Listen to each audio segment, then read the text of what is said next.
Good evening. You are connected to The Next Word. I'm your host, Chris Warnke, and tonight we have two special guests. We have Lisa Cohen, who grew up as a foster child and became the world's boxing champion, as well as her daughter, Talyor Foster, who's with us tonight to talk about what her mother does and, more importantly, what they're doing together. And what a power group. Thank you. Thank you for having us. Yeah, Christine. Lisa, thank you. What an inspiration. I mean, I went to a luncheon, I heard you, and it brought tears to my eyes because you were a foster child. And for those that don't understand what that means, it truly, I can't tell you how moved I was by that entire delivery, and your book, of course, Being Too Fierce. So let's start from the beginning, Okay. because you have an amazing story. You grew up, you were born in Washington. Yes. Okay. So I was born in Washington, D.C., and once again, thank you for having me on the show. Oh, absolutely. I This really is such an appreciate honor. it. Thank you. Yeah. Well, I grew up in Washington, D.C., and I was a product of the foster care system. I went through 13 different placements throughout my moves through foster care. And I lived with my biological mother for a short period of time. And that is more so than just about what my book is about. I wanted to share what the foster care system is like and what's still going on in the foster care system. And I wanted to share the fact that you can overcome all of the obstacles that are placed before you and get where you want to be no matter what. And that was my biggest goal when it came to winning a world title. Because when I got into the sport of boxing, women weren't really doing it. I had seen had only been one professionally aired boxing match that was basically nationwide, and it was a Don King undercard on a Don King card, Mike Tyson undercard, and it was of 1996, and I had seen it on TV, and I was like, oh my God, this is what I'm supposed to do. Now, I knew this is what I was supposed to do because when I was growing up in foster care, that was one of the things that I was drawn to because of my brothers. I have 4 brothers. At the time, I was with 2 of them, and we used to fight over the television, and the oldest one always won, Mark, and he insisted that we watch Muhammad Ali. Well, from that point on, I became a huge Muhammad Ali fan. Wow. And we would get up and mimic Muhammad Ali, and I would be right with the boys trying to do my best impression of him. And I just fell in love with boxing. And it was on from there. Yeah, I just imagined myself being like Muhammad Ali and having that voice that he had where he wasn't afraid to say anything that he wanted to say. And the fact that I was in foster care and I couldn't say, I didn't have a voice. Right. So this is what my book is about. Wow, what a story. So Muhammad, did you meet him? I've never met Muhammad Ali. Before, no, I wish I had, but I feel like I met him. Right. Yeah. Amazing man. But just boxing, I mean, it's just something that, you would not, as a woman. Yes. I love it. It's courageous. It's bold. It's fierce, as you say in your book. I mean, it's fierce. Well, so something was in you. I mean. Yeah. There was something that was dying to get out, and I knew I had a lot of fight in me as a child, and so did my foster parents, and that gave me a lot of problems. Yeah, and that's, a lot of times when you're moved through the system, you don't know why you're moving. Right. And a lot of times it's because you become very threatening to the foster parents. And I'll explain that to you, not in so much of a dangerous way, but you might put them out of business by telling on them. I mean, in a lot of cases, foster care has become a business to a lot of the foster parents. And the one thing that I point out when I talk about the foster care system is that there are very, very good homes out there. There are some with some kids who lived through their entire youth with one foster parent up to adulthood and are still in relationships with the foster parents to this day. My brother, one of my brothers, Jeff, he still has a relationship with his former foster mother, who he considers family. And that's really great, but that's an exception to the rule of what foster care is really like. More times than any, when I talk to former foster children or adults who have been emancipated out, who have aged out, who are runaways, who are homeless, who are now behind bars, who have been addicted to drugs, stuff like that, who have no family to turn to, they were foster children, and I just feel like, wow. You know, when they ask me, how did you overcome all of this? Just like, it was a no-brainer to me. But to these young people or older people, it's more than that. It's more difficult. And your brothers, did they, I mean, they all, of course, went on their own lives, but... Yeah, so my brothers, all of my brothers and I we still are in contact. Right, great. You know, we're family, and they have made it through. We've made it through it. Some of us had a more difficult time than others. My brother Jeff and I, who really had the longer ride in foster care, I think because we had each other for the longest amount of time, we were able to hang in there. But my older brothers, they had more of a struggle.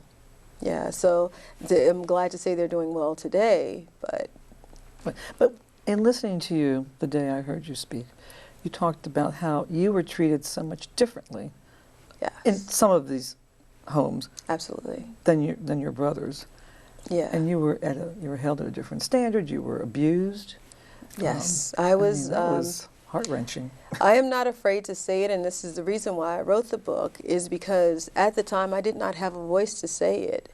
If I would have complained, I don't know where I would have ended up. Right. I was always told, if you tell anybody what's going on, what happens in my house stays in my house. Right. And if you, the idea of telling someone, it was as if I was going to go to a worse place. You're going to end up in a worse place than here. So you always felt like you were going to end up in a worse place, and oftentimes you did. Right. Really. You went through 17? No, 13 different placements. So the first one actually was the orphanage. Right. Well, the actually, junior village. Let me go back. St. Anne's, which was the infant's home. Right. And then Junior Village, which was the orphanage where, which was closed down a few years after we left with our first foster parent. All 5 of us were taken by one couple. Which was wonderful. That was you mentioned, you talk about them. Yes, those were the Parkers. Parkers. And they were the exception to the rule. Mm-hmm. They were where I learned that I could be loved and cared for. I went to them at 18 months old, and like I said, they took all 5 of us, and we were treated like we were their children. Right. They were, I call them, like Flannery O'Connor, good country people. They were very good. Because you lived in the country. People. And we lived in Emporia, Virginia. I mean, we lived in Columbia, Maryland first, and then in Emporia, Virginia. And we just had a really good life there. But then what was it your mother, your biological mother, that then came back and kind of disrupted that relationship? And it's very easy to get into the heads of your kids, especially your older children. And she got into my older brother's head and basically engineered the removal of us from that first foster home. Wow, what a tragedy. So, Taylor, about you. Now you have graduated from Temple. Yes. In social work. In social work. So you've kind of talk about taking after your mom. After her footsteps, yes, I know. Yes, it's wonderful. And so what made you, because I can say because my daughter went into that, so it's just, such a commendable and career path. And And we need a lot of good people. Well, Taylor was able to work with some kids in her internship, and Taylor, you should tell her Yes, about talk that. about that. Foster kids? Yes, I was. I did my internship at a group home in North Philadelphia. It was called People Are Us, and I worked with kids between the ages of 12 to 19, Wow. if they had extended stay. And it was very life-changing. This was the first, I never thought that I'd work with teenagers, first of all, but this was my first placement, and I like listening to these kids' stories, like just hearing about what was happening and then seeing how the system wasn't really helping them as much as they could, as much as they should have been, the interactions, because I got to see behind the scenes of what they didn't even know what was going on, but a lot of them knew they weren't being helped, and that was my big issue. So I tried to take like one or two under my wing and just try to help them really as much as I could, so I could make at least like a big impact on a few people, because there was we had 20 beds in the house. So 20 beds? Yeah, Wow. 10 boys and 10 girls at a time could fit, and it was a lot. Some of them had kids. Some of them, The teenage girls are the teenage girls, yeah, some of them were in and out a couple of times, so it was a lot. And just, I know, hearing my mom's story and just growing up, listening to it, listening to all of the stories and everything, I think I've kind of, I don't want to say like program, I have like the helping niche. I've always wanted to be a psychologist, but I think it kind of just like evolved into, let me do whatever I can to help in any field possible. And I'm sure you see in these kids all something that they could do that could... Oh, they're so great. They're all so great. Where they could make something. And I still keep in touch with them, make sure they're going to school, going to work, or if they're getting jobs and stuff like that. Just You do great. That's great. So, because a lot of them, they just, when I got there, I'm younger, so they're used to like adults. A lot of them, they just really want someone to like talk to, especially like around their age, because then they can like open up a little bit more. And actually, my mom came up one day to talk to them, and she brought a book. That was great. And yeah, I took some of her books up there to pass around to the kids. And they loved it. They read it. They loved it. Yeah, they loved it. We sat in a circle and had like a read aloud before she came, just so they'll know what it was about. And they loved it. And when she came, it was like all eyes on her for the first time in like a month. They were all quiet. Well, I can imagine it. Plus, all eyes on her because she succeeded and she has what it takes. It takes to to do that and to get out and to. And she's unique, but not really unique. I mean, she's just like them, basically. Right. Really. And then so many. the realization that I could be like, I could have been in one of their like shoes if she didn't get out and like fight how she did to get out. Oh, absolutely. Which is a huge inspiration for these young people that don't think they have the hope. Right. And don't know how they're gonna. There's like no way out type of. And even for me, when I'm down or whatever, she's definitely like inspiration to everyone. Yeah, me and my brother. Oh my God! So I've used her on many of like college applications. She probably doesn't know. Right, those essays. Oh yeah, it should be a great essay. Yeah, it should be. So now you're back, and when we come back, we're going to talk a little bit more about what you want to do next. We're going to take a short break, and then we'll come back and we'll want to hear more. Definitely, Okay. definitely. Thank you. You're watching The Next Word. We're going to take a short break, and we'll be right back. Okay, so what would you bring to my company? What do you need? I need problem-solving skills. I got through high school without a car, a phone, or a computer. No college degree, though. Not yet, but life's taught me a lot, and I'm ready for more. Well, you're not the typical kind of candidate that I hire. But you are exactly what I'm looking for. Your company could be missing out on the candidates it needs most. Learn how to find a great pool of untapped talent at gradsoflife.org. Welcome back. You're watching The Next Word. I'm your host, Chris Warnke, and tonight we're having a conversation with Lisa Cohen and her daughter, Talyor Foster, about growing up as a foster child and overcoming it. Lisa's book, Being Too Fierce, is something that she's brought to us tonight, and you'll be truly impressed. Lisa, and I'm so impressed. I was so impressed when I saw you at the luncheon I heard you about a month ago. Thank you. Because you're the world's boxing champion, for one, which really impressed me, because I thought, how can this woman, standing here before us, be a boxing champ, a world's boxing champion, which we have to talk about. Okay. But the fact that you grew up in 13 foster homes. Yeah. And still overcame it, and you went to the Navy, and you graduated, and you had 2 great children, and you started your nonprofit. Yes. So it goes on. A lot of work.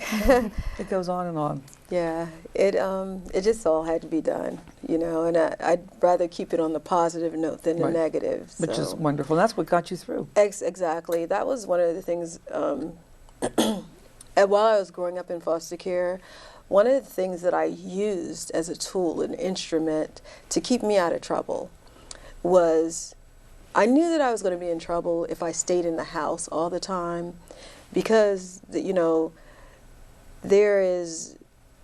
something always there to provoke you.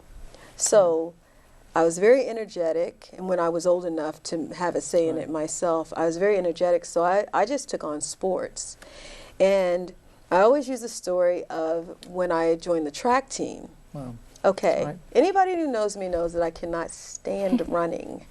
I think it's the most boring thing ever. I know there are some people that love running, but I was a runner. I ran cross country, I ran sprints, I ran in the cold, whatever I had to do.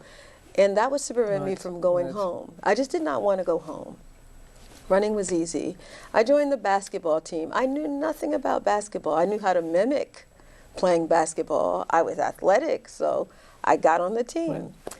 And I also joined the marching band, and that was one thing. You rounded it all out. Yeah, I joined the marching band. I was like, okay, I think clarinet is good. I'll take that. And I just started,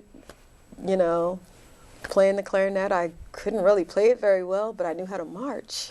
So I joined the marching band, and whatever I could get involved in, I joined Girl Scouts. Which is wonderful. I joined a sewing group. I was in whatever I could to be out of the house. And church, joining church activities, but joining sports was where I, used as an outlet to get keep myself really in the world. No, but you raise a very good point about women getting involved in sports. Yes. And we all think about what happened in the Olympics in Rio. The U.S. women's team won everything. I mean, and part of that being that we started funding sports programs after school. Indeed.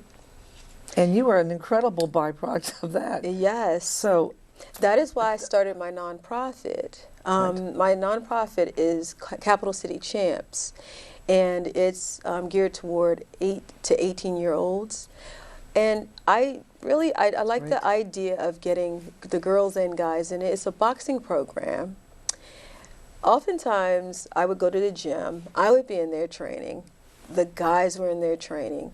And their girlfriends would be hanging on the sidelines, or the girls who would want to be involved with them would be hanging on the sidelines just watching. And I'm like, get on some gloves. You can come in here and do it too. This is when I was boxing. So when I got out of boxing, when I was like, we need to get these girls involved. They really want to box. They really wanted to do it. Wow. They didn't know how to get involved, and they weren't going to get invited.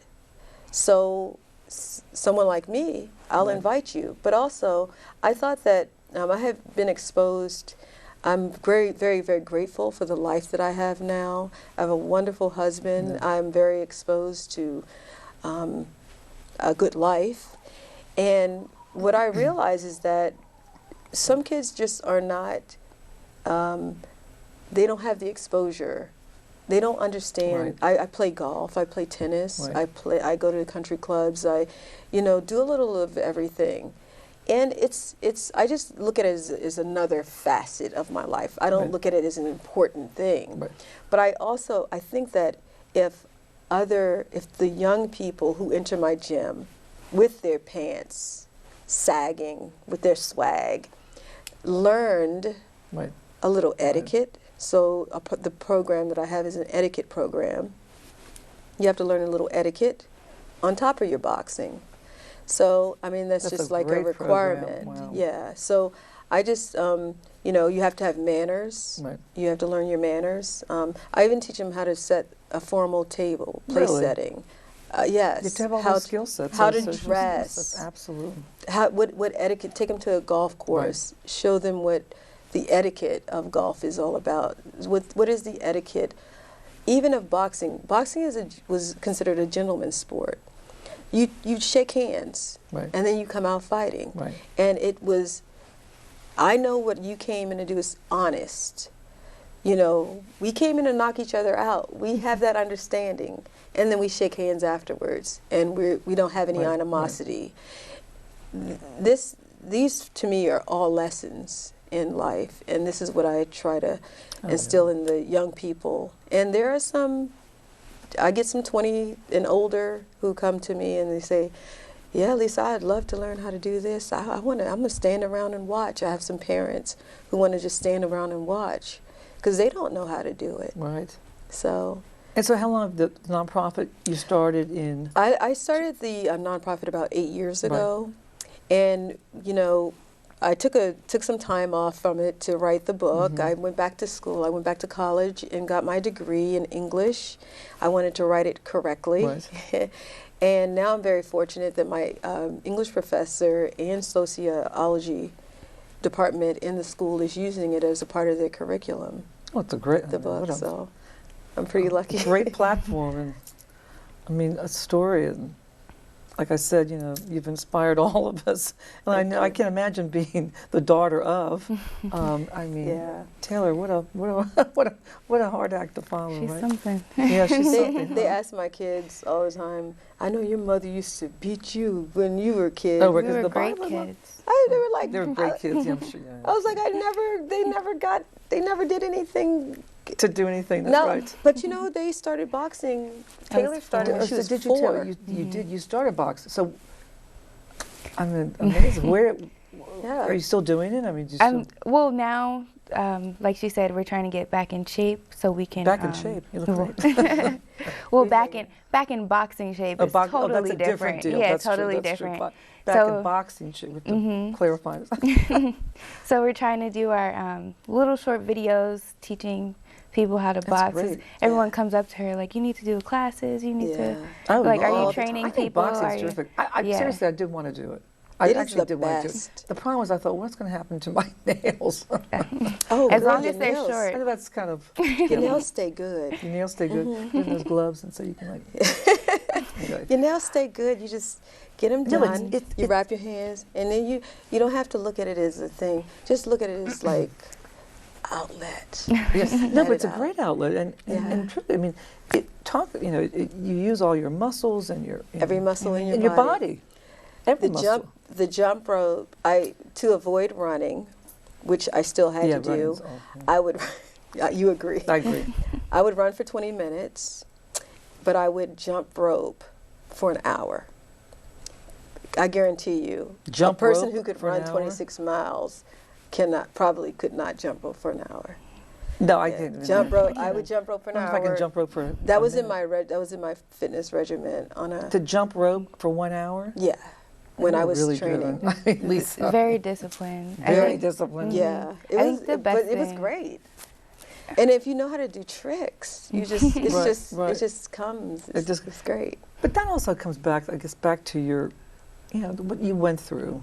In a way, you had to be disciplined because you had to learn how to deal with all these different personalities and structures, new structures, and It's new funny you bring that up. Really, Yeah. right? I mean, you had Yeah. to be disciplined. I think. I mean, I always tell people, whenever you move from one foster home to another, what is expected of you?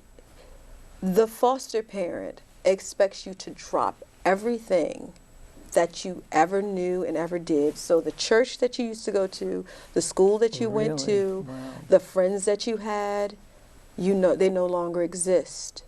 and now you're in a whole different place, and you have to learn to think and be what these people want you to be. Right. To do that, imagine doing that 10 times. No, I mean, and moving and going to different school systems. Sleeping in a different bed. And just, just. You know, I would have night terrors, and one of my foster mothers said I was crazy.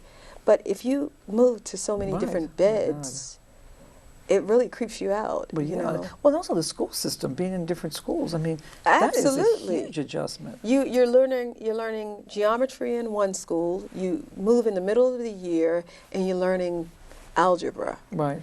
And it's That's like awful. You're reading Animal Farm in one school, right. and you move to another school and you're reading Of Mice and Men.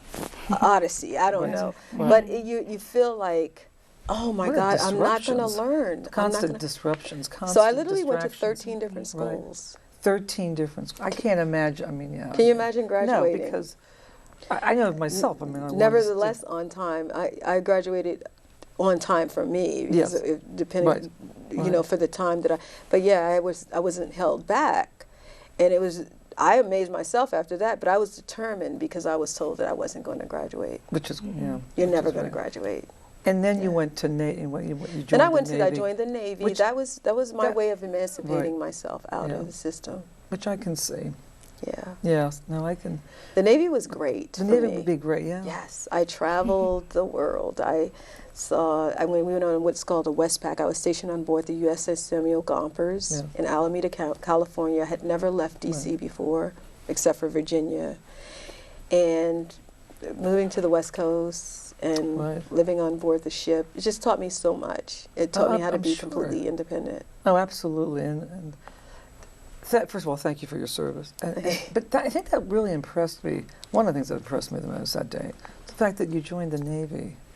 And that's a courageous step. Yeah. It's a big step. Huge. As a woman, and you know what. It's not dainty. It's not dainty. No means. No, it's not dainty. I can't imagine what boot camp would be like. Oh, it was not dainty. No, that wouldn't. But although you were, and at that point, though, after the Navy, that's when you got into boxing. Yeah, I had my children. You had your children, then you got into boxing. I had my children, then I got into boxing. Well. Yes. We were 4. They were 4 and 6. Oh wow! Yeah, and that's when you were training. And I started training. I found jumping. a gym. I found a gym and started training, and then I took them to training with me because I still had to be a mom. Right. So I was like, "Come on!" I take my own shopping trips. You took them to the gym. Yeah. So I brought them. I brought them to training with me, and I was like, "Well, you might as well work out." Wow. Wow. And so my son started walking around saying, yeah, I'm a boxer. You know, by the time he was 8, I said, you're not a boxer until you have a fight. Right. So he had a fight. So both of them, and what he did, she had to do. So they got into tournaments and such. Yeah, that's great. It was great. What a way to grow up. Yeah. It's great to have your mom. And she had her own gym. And I think, I think that was the best thing. That was a really great time. Yeah. I've always, that's when I first started helping her, I believe. It gives you such confidence. I had her selling sports drinks at age 5. That's my cashier career started. Right. That started there. Yeah, I love it. Well, I wish we had more time. Thank you. What a great story. And Lisa, just thank you. Oh, thank you very much. For coming out and sharing it. And because I told you I came up to you. Yeah. Well, now it brought tears to my eyes. I'm doing an article on, I just wanted to say, Ringside Report. I now write for them, Ringside Report. It's an online page. Right. And also the New York Daily News. Oh, I've great. also become a contributor that's great. to them. I'll have to look for you. Yeah. Thank Get you. to come back. I will. Thank you both. Thank you. Thank you. It was so great. much. You've been watching The Next Word. You can see us on Tuesdays at 9 and Wednesdays at 6. Hope you enjoyed it. Have a wonderful evening. Good night.